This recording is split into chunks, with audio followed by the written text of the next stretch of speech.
Hi, everyone, and welcome back to the Wealth Clock with Steven Weinstock. I've been investing in real estate for over 25 years, from single family homes to multifamily properties to recently launching my own investment fund. This podcast is brought to you by We Capital and the Goethals Capital Fund, where we buy properties in cash, lock in deep discounts, eliminate mortgage risk in year one, and we refinance later in order to scale. This show is not about me. It's about operators, founders, closers who are building real results in real time. And today I'm joined by someone who lives and breathes that philosophy, Gabe Einhorn. Gabe has built a reputation in commercial real estate finance. But what really sets him apart is how he shows up, whether he's flying across the country with a handwritten note. I guess he'll tell us about that. Some networking advice on LinkedIn. Gabe is proof that bold moves still matter. Let's get into it. Gabe, thank you very much. Awesome. Thanks so much for having me, Steven. Yeah, I'm coming in from Jerusalem, Israel right now. Doesn't matter where, but we can make it work. So appreciate you having me. Okay, let's hope you're not in a bomb shelter at this time.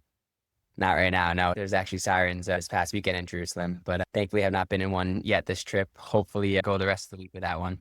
Okay, good, good. My daughter's actually in camp there for the summer. She tells Okay. me everything is A-okay. So let's hope. Thank God. Yes. Thank God. Let's get into it. How did you get into commercial finance? Yeah, so funny story actually. That's just about 2 years this summer. I finished on my undergrad and was starting my MBA at Yeshiva University while playing soccer there. And I decided the MBA program is online, so I was gonna start working somewhere. Always heard about real estate, didn't really know much about actually working in it. Started off in the furniture side of things with my family. My family owns a furniture company, so I helped them out with sales, business development, just since high school when I was younger. Decided I wanted to go out in real estate. And that summer I got LinkedIn. That was the first time I got LinkedIn. Cold DM'd a bunch of different people, just looked up real estate and messaged every single person there asking for a job. Ended up getting a job at a small shop in New Jersey. I thought I was going in buying and selling. That's what I thought real estate was. And they just hit me with, yeah, this is debt financing. This is mortgages. This is how it all works. And I'm like, I did not even know this was part of the game. So I spent the first couple months learning a lot to learn and ended up then 6 months later moving to the shop that I'm at now, the Capria Group. I've been there for about a year and a half and just learning every day, hustling, putting myself out there and making connections. Gabe, you're extremely active on LinkedIn. Tell us about your LinkedIn journey. I know you told us that you started out trying to get a job on LinkedIn, but tell us about what you've been doing. It could be a lot of our audience already knows. For sure. Yeah, yeah. So when I first started, I just used it to basically make connections, reach out to people. And then basically the first year and a half that I had LinkedIn, it was just messaging people once I got the job, then messaging people to connect, get on phone calls, to meet up as well. And I wasn't posting or anything, just really just doing cold outreach through the DMs. And then back in November time, someone told me, you got to start posting. This was November 24, about 7, 8 months ago. You got to start posting. That's a way to get yourself out there, get more outreach. And I was like, no way. I'm not posting. I don't want to be putting myself out there on social media. And I actually listened to Gary Vaynerchuk, big social media guy. And I heard one of his podcasts in early December saying, you just got to post. It's free. You'll get incredible results from it. So after hearing it a bunch of times, I decided I was going to go for it. I started posting this past December. And ever since then, I said I'm going to post every day, no matter what. Unless obviously there's a holiday or on Shabbos, I post Motzei Shabbos at nights, just something short just to get a post out. But basically, I don't think I've missed one real day since December, and it's been incredible. Wow. You mentioned before you were playing soccer. Am I correct? Yeah, I played soccer my whole life. I just finished this past year. I finished my MBA at YU, and I played 3 seasons there. I was supposed to be playing this summer, actually, in the Maccabi games here in Israel, Oh, but that wow. got postponed. They postponed the whole tournament because of the war. So it's going to be next summer. So I got to see if I'm going to play because I'm done with YU now. So I'm not really going to be playing competitively this upcoming year. So I got to see if I'm going to be able to find a way to stay fit for next summer and play because it's a high level competition. And if I don't play competitively this whole year, it's not going to be good if I come play next summer. As an American kid who grew up in New Jersey, Yeah, Teaneck, New how, Jersey. how'd you get into soccer? That's a very good question. People ask me that a lot. I grew up one of two kids in like my whole school that played soccer. My dad's Israeli, so he got me into it at an early age. It was always my favorite sport. I was playing since I was 3, 4 years old. And I would play for travel teams in Teaneck and then across New Jersey because it's obviously not really so active in the Jewish community. There's hockey, basketball, baseball. So I played all those sports because that was how you make friends. So thankfully, I got pretty good at all those sports too. But soccer was always my main commitment, and I was always just very good at it. So I decided I was going to go after schools, play in these non-Jewish leagues, met a ton of people, had incredible experiences, played in 5 different countries now, in Mexico, Argentina, Israel, America, and I played in Spain actually last year for a few months for a semi-pro team. So it's been a fun journey. Have you seen soccer become more popular here in the US? For sure. Yeah, for sure. They've obviously been making a push for it. Obviously, they got Messi to Miami. They got a lot of good people, but it's not the same, especially compared to NBA, NHL. I don't think it ever will be. It's a different animal. You can't compare. I went to England actually 2 years ago for the first time to watch Manchester United, and that was incredible. Like the passion there, it's hundreds of years old. It's your grandparents, your great grandparents. It's like a religion. So you can't just decide to build it in America and expect it to be as great. It's something that's rooted in your ancestry. It's a different breed out there. We mentioned that you're active on LinkedIn. You're posting just about every day. How has that changed your not just mindset? How's that changed your business, your networking? Has it helped? Has it hurt? Do you bump into people in real life and say, and they come over to you and argue about a certain post? Tell us about how it's helped you in the real life. Yeah, so thankfully I haven't had much backlash. Definitely some uncomfortable times, just people that, oh, you're the guy on LinkedIn, or if people come up to me like that. Been getting that obviously here from some of my friends too, that just give me mess around a little bit about me posting some stuff that they say is cringy or this and that, but haven't had any negative comments. Really just been so positive since I started posting. I went from basically spending all my day from 9 o'clock on, once I start working, just doing cold outreach, cold calls, cold DMs, everything. And now over the last 2, 3 months, since I got to that next level with my following, like I'm getting people that are reaching out to me, people that are cold calling me sometimes just to connect, say, oh, I follow you on LinkedIn. I got your number because I put my number on in my bio. So it's been all positive. Thankfully, I've just closed my third deal directly from LinkedIn. So Oh, wow. the fact that it's generating real business and making money, there's no reason why I'm going to stop at all. I've been able to get into incredible doors, meet amazing people. And yeah, it's almost all been positive. Yeah, recently I saw that you posted where you're meeting people, not just on LinkedIn, but you're meeting them in real life. And I think that's extremely powerful. Who have you met? Anybody famous that we might have heard of? I saw, I'll let you say it, but go Yeah, ahead. so my favorite one so far has been Bob Knackle. I met him actually. I've been communicating with him on DMs since I started. He's someone who's just out there and he's so open to just connecting with people. He's really has an open door to anyone, which is incredible for someone who's that successful, that busy. So I got to meet him a couple times. Eventually, after our third meeting, I got invited to the map room and check out his whole office, which was really cool. I met Grant Cardone, which was very cool. Those are the main ones from LinkedIn, and just trying to build up a whole roster. Try to do like a weekly thing every Tuesday morning, post about someone that I met with in real life. I just met someone here in Israel. I'm going to hopefully meet 1 or 2 more people before I leave that are from LinkedIn. So it's cool. You could go anywhere in the world and meet people. It's just one DM, one message away. If they say no, it's not the end of the world. So you might as well shoot your shot. I recently saw a video that you posted where you were standing, I believe it was in the streets of Manhattan, and you were holding a sign. And it basically said something to the effect, are we friends yet? Or are we on LinkedIn together yet? Yeah, yeah. And I thought that was, first of all, I thought it was very funny. Thank you. But I thought it was genius, actually. I can only imagine how you felt that first like 3 minutes standing there like this. I'm sure it was tough, Yeah. but I'm sure the feedback you got the following that was pretty good. How long did you actually stay out there? I was out there for about an hour. The first 10, 20 minutes were like walking around, finding the best spot to go. I was standing in Bryant Park. Then they told me I had to move because I couldn't stand like too close to the park, holding up a sign. A lot of things in New York that with the signs, there's no soliciting in certain areas. So you got to be careful where you park yourself. Even physically, just standing places is not allowed, which is crazy.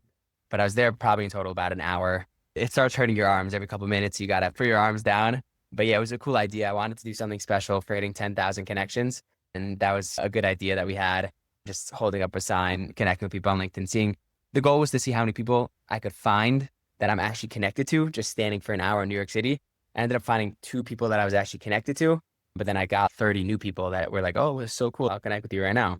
So it's very cool. It was funny. It was like a mix of, it was different. So that was something that you got to stand out. You got to be different. So that was one way I could do that. So it's 30 new people that day, but probably hundreds or thousands after the video. Yeah, the video was even better. People were reaching out to me that, oh, it was so cool you did that. It was amazing that you had the courage to just stand out there with a sign and try to meet people. And it's funny because I'm not like that. Like growing up, I was always like the shy kid in class. I wouldn't want to be the public speaker in class. I would always be afraid to talk in front of the class. So if you told me a year ago I'd be even on camera at all, I would have told you you're crazy.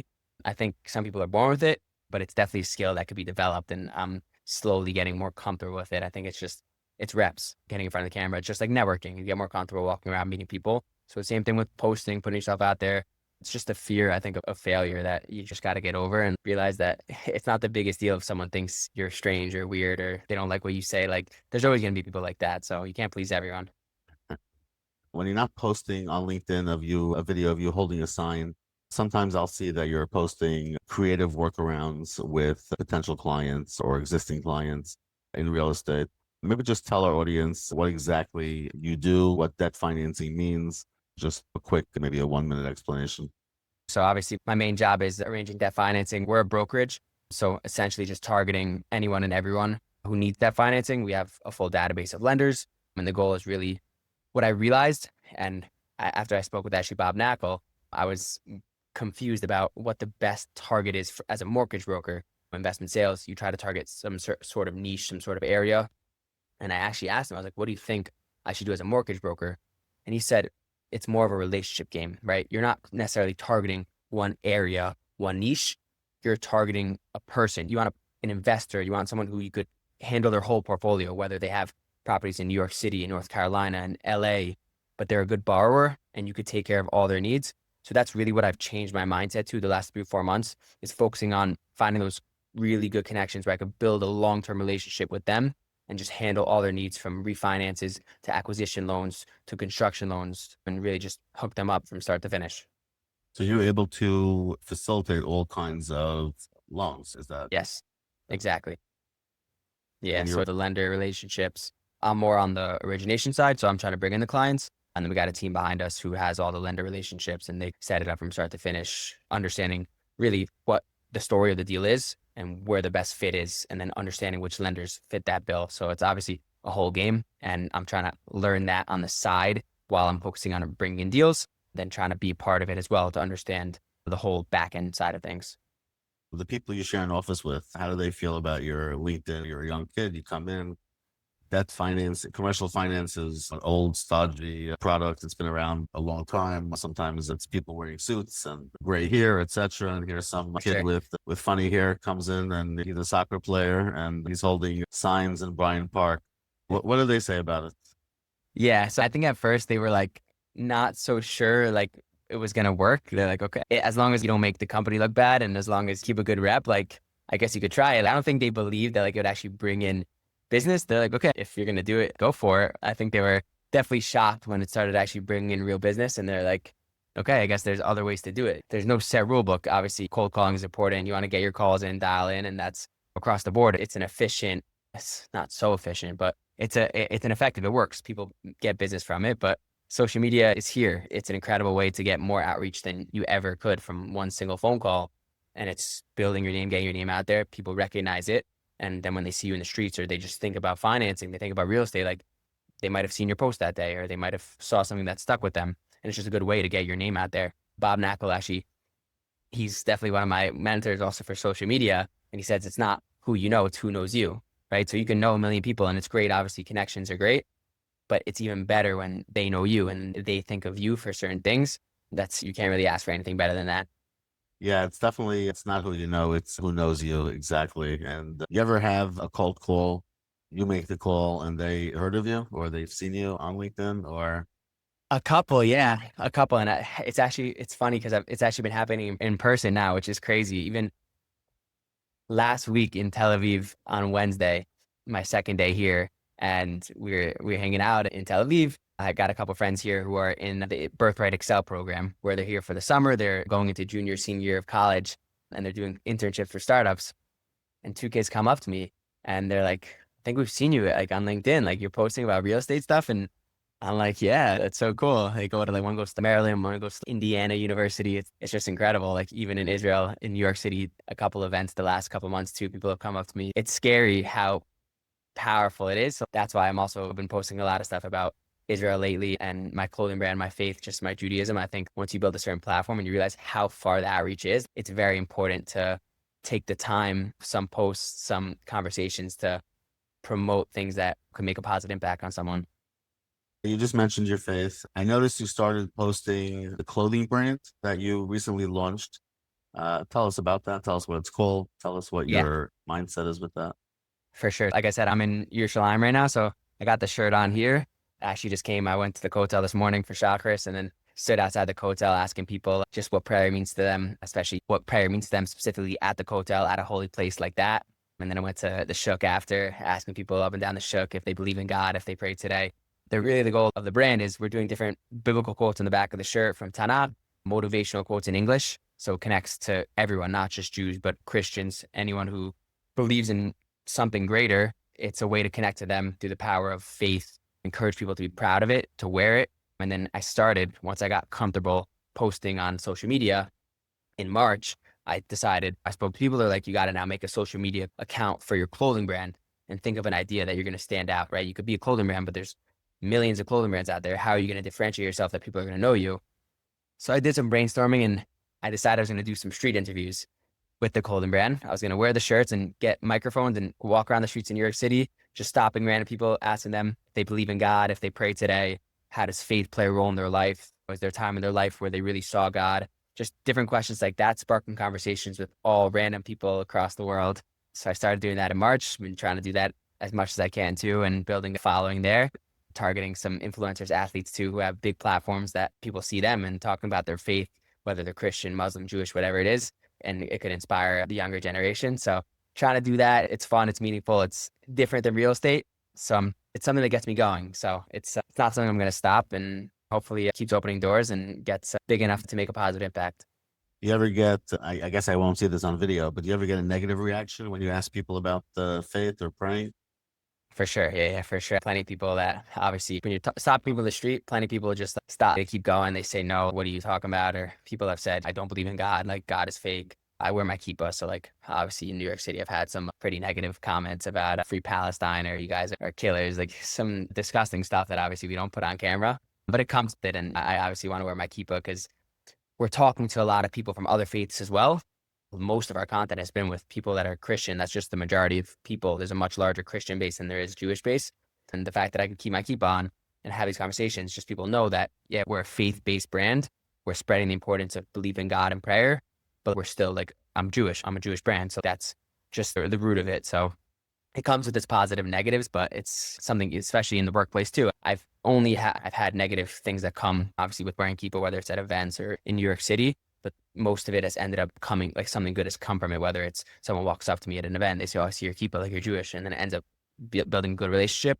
So that's worth all the negative stuff that comes with it too.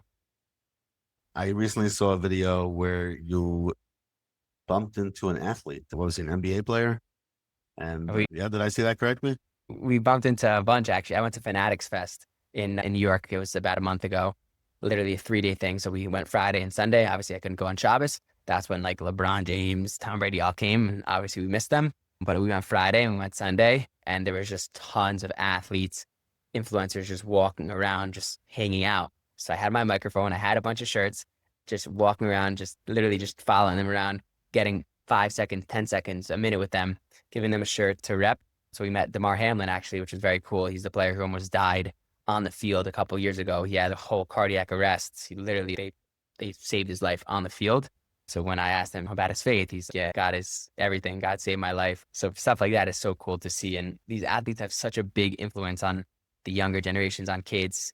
And when they post about drugs, money, cars, like these kids follow it. So if they talk about faith, that could have just a little bit of a positive impact on them. So those are big people we want to try to target. Yeah, I think faith is having a resurgence here in the USA the past few years. I know 20 years ago, 30 years ago, I think it was on the decline. But I think maybe it's even the last 10 years, it's not so cringy to go to a synagogue or church. which I think is a good thing. Country is better off when people have faith, changes the way they think, changes the way they act, changes the way they lead their family. And in general, it's a net positive For for the sure. country. 100%. That's really like how the idea came about the brand last year. Like I just realized like obviously we're Jewish and we believe in God and we have a moral guidance, but really most people that believe in something greater than them, like it gives them some sort of guidebook. Like they don't think that they could control the world because they believe there's something greater than them that controls it. So that's just a way that we can all connect to other people who are just faithful that believe in God. And it's cool to believe in God. It's normal. It's important. So bringing it back to relevance is important too. All right, Gabe, I appreciate it. I know you asked for a shortened version because you're out in Israel right now touring, and I'm a little jealous of you that you're there, and I'm stuck here in Brooklyn, New York. But Yeah, best idea. yeah, definitely have a good time. One last question: how do you recharge? You ever? I know we're lucky. We have the Shabbos, the Sabbath, where for 25 hours a week we are mandated to shut off our phone, not think about business, not talk about business, and it definitely helps us. Is that how you recharge? Anything else? Yeah, 100%. If I didn't have Shabbos, I'd be going seven days a week, 24/7, and you just burn out. Like it's a forced stop in your life that no phone, no social media, and especially when you're so active in social media and you get more and more into it. And even just in the business world, like once I started working full time the last 2 years, like you're always thinking about business all day, like new opportunities, new relationships, new people, like that to have a full pause on it, like it's a blessing. Like you grow up when you're younger and it's, oh, I can't watch sports, I can't go on my phone, I can't do this. And then once you actually appreciate it and realize, I feel so good Saturday night, just like refreshed, like ready to go, excited to get going the next week and like time to spend with your family, friends, God. Yeah, that's really my main recharge. Like right now, I'm locked in and trying to spend Sunday to Friday really just grinding as much as possible. I know every week I have that 25 hours to rest. So that's my mindset every week is I have Shabbos every week. So every other minute, I'm going to try to optimize, maximize as much as possible. Even just Shachar Min Chamarav during the week too, like just having that prayer, like that's a time, 30 minutes, 40 minutes where you just stop, no phone, you're just praying. It's so important. So that's also just short recharges throughout the day too. Any good books you're reading these days, or anything to recommend? So I just started The Alchemist. I'm not sure if you heard of it. I'm only a couple chapters in, so that's pretty interesting. I just finished Bob Knackel's book, which is very good. And I got a book. It's from, I forgot what it's called, but they sent it to us for the Maccabi games. It's from a Holocaust survivor. It's forwarded by Ray Allen, the NBA player. So I'm excited to read that too. I've been getting more into books. The Art of Making the Deal by Donald Trump. I read that over Pesach. That was really good. That one I want to read again. Like when I finished it, I was like, I want to read it again. So those are some good books I'm reading. Any good TV shows, Netflix you're watching, or No, just I don't really watch TV. I haven't watched a TV show in a while. I watched Happy Gilmore last night with a friend. That was a good movie. that's the Um, new one? I know a new one is yeah, the coming out. second one. Yeah, Okay. yeah, we watched the new one. That was very good. I haven't really watched TV in a long time. When I have free time, I like sports. So right now it's like a dead time. I'm not so into baseball, only Yankees playoffs. So now it's kind of like a time where it's chill. Travel, obviously in Israel, a lot to do. So not too much time for shows. But yes, I'm a sports guy over TV shows. Any habits that changed your life recently? Habit that changed my life recently. Wow. I guess actually the last 2 weeks. So I'm a big workout guy. I've been playing soccer my whole life, and sometimes you overtrain a little bit, just going too hard. And I've taken the last 2 weeks. I've been in Israel traveling and just to take a break from exercise, which is an interesting concept to think about. But with everything, it has to be done in moderation. And my body was just so fatigued, tired from working out 2, 3, 4 hours a day. I would go to the gym in the morning. I play soccer at nights. And when you do that for so long and you don't give your body proper rest, just like with everything, you burn out from it. So that's really, I feel so much better now. Just the last 2 weeks of just focusing on stretching, yoga, meditation, recovery, and just living my life in Israel, traveling and taking a little bit of a break from real exercise and sports, which is interesting to think about, but that's been good. Gabe, this interview was gold. I really appreciate it. Thank you for dialing international long distance to come to us here today. Just tell the audience where they can meet you, where they could reach you, what they could do, any phone numbers. I'll put it in the show notes. But For sure, yeah. First of all, appreciate you having me on, and looking forward to meeting in person too. I think that's one of my next stop for my Tuesday post about from DMs to real life. But yeah, I'm on LinkedIn, Gabe Einhorn. My phone number's on there too, 201-759-7407. open to phone calls, messages, looking to connect. I'm back and forth from New Jersey and New York, and then sometimes in Miami. So really anyone who's in any of those areas, hit me up. Always open to meet up, coffee, lunch, you name it. That's it. And then to follow Praise Studios on Instagram, TikTok, and YouTube. If you want to watch some faith-based content, some videos, some good, meaningful content, check that out too. Okay. For everyone listening, if you want to connect with Gabe, check out the links in the show notes. And if you enjoyed this episode, make sure to subscribe, leave a review, share it with someone who needs to hear it. I'm Steven Weinstock, and this has been The Wealth Clock with Steven Weinstock. Gabe, thank you very much. Thank you, Stephen.